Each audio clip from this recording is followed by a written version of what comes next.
உங்களிடத்திலும் நம்மிடத்திலும் ஒவ்வொரு இடத்திலும் ஆண்டவர் சில காரியங்களை சொல்லியிருப்பார், சில தரிசனங்களை கொடுத்திருப்பார். அதை செய்வதற்கு அவர் நம்மோடு கூட இருக்கிறார். இது எப்படி நம்ம செய்ய முடியும் அப்படின்னு இல்லை, ஆண்டவர் அதை செய்வதற்கு நம்ம கூட இருக்கிறார். யோசேப்புக்கு ஆண்டவர் ஒரு பெரிய தரிசனத்தை கொடுக்கிறார்.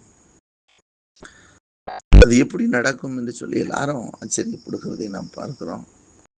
அண்ணன்மார்க இவனை குழியில தூக்கி போட்ட இந்த தரிசனம் எப்படி நடக்கும்னு பார்ப்போம்னாங்க. சொப்பனக்காரனுடைய சொப்பனை எப்படி நடக்கும்னு சொல்லி பார்த்தாங்க. உங்க அப்பா கேட்டாங்க, நாங்கள் ஒன்றா வணங்குவோமா அப்படின்னு.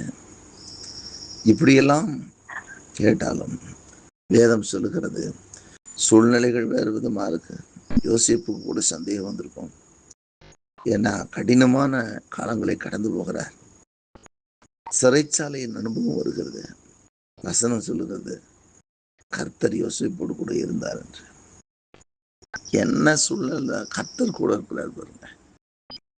ஆண்டவர் சொன்னதை செய்து முடிப்பதற்காக ஆண்டவர் கூடவே இருக்கிறார்.